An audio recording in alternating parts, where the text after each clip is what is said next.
My reading career started around 8th grade, and I remember vividly that I would devour every single fiction book that I could find. The Hunger Games, Harry Potter, The Mortal Instruments, the Divergent series. And those few years of fictional books were incredibly fun. I remember that I would read everywhere and anywhere that I could. As I read those books though, I started to ask myself and, really question why people used to say or still say that people who read get smarter over time. I was like, really? Like how does reading about Katniss and Harry Potter is possibly going to make me smarter? And I think that was when my father recommended me a book on the topic of body language, and it was called The Art of Reading Minds by Henrik Fixus. And that was when I first understood what people meant. Setting that specific book apart, I finally understood that I could learn and I could inhale years, like decades of experience in a few hours.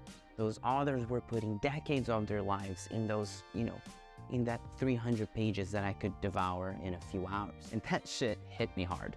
And then came a whole list of books. My dad and I started giving recommendations to each other, started giving recommendations and receiving recommendations from my friends. And I would be more and more excited as I read more pages and learned more.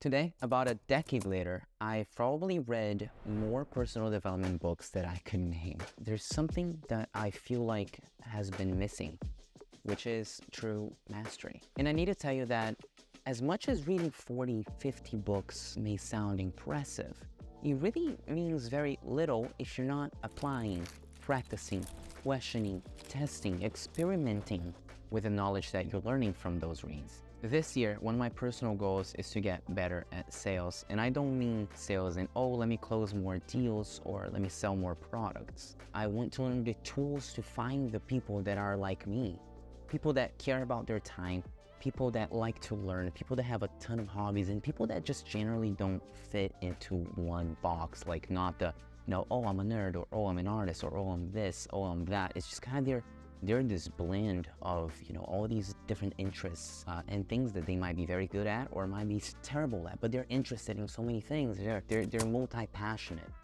I want to be able to find the people that one day they will see something that I'm doing or hear something that I'm saying, and that it will make a dent on their tomorrow. But that dent on their tomorrow might turn into a completely different path in the future. After all, I've had a lot of people give me these, one things that today led me to who I am and how I see the world and how I operate. It's this combination of the things that you read and see and listen and try and so on.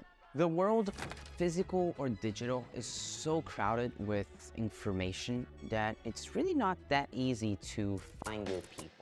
And if I want to find my crew, my community, my people, I need to find a way to appear to them first. So because of that, I decided to reread a few books that really have a lot of knowledge on those topics of making yourself relevant and then showing up to your community, because I think there was still a lot to learn even though I had already read those books. And obviously for the skepticals out there, I can't convince you that this is worth your time, but I am spending my bonus hours, my extra time with these books, so therefore I find value on them. And if you find value on them too, great.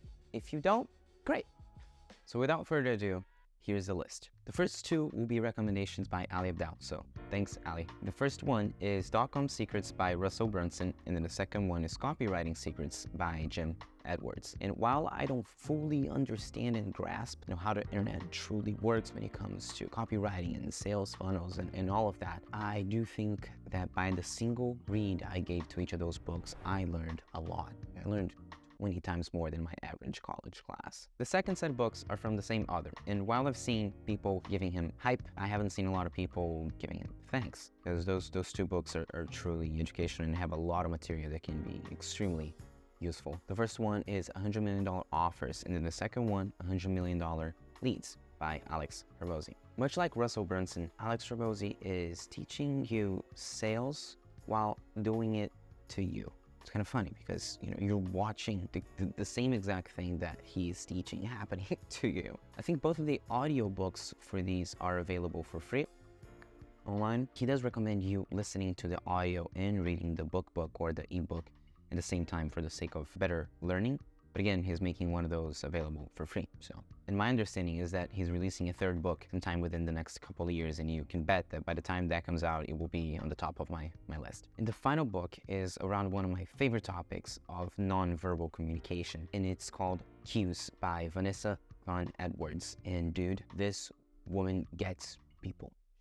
She gets people. Every chapter here is a masterclass. Every point, even if you thought about it before or you knew it well, there's always going to be something new, even on the topics that you think you mastered. But then there's more to it, or it's a different perspective or a different way of seeing it. I really wish this book was out by the first time that I read it or read anything on nonverbal communication. At this point, this book lives rent-free in my head, 24/7.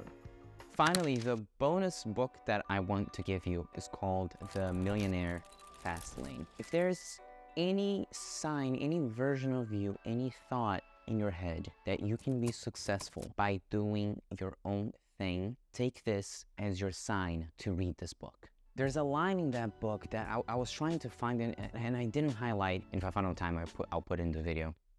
Whoa, lights went off.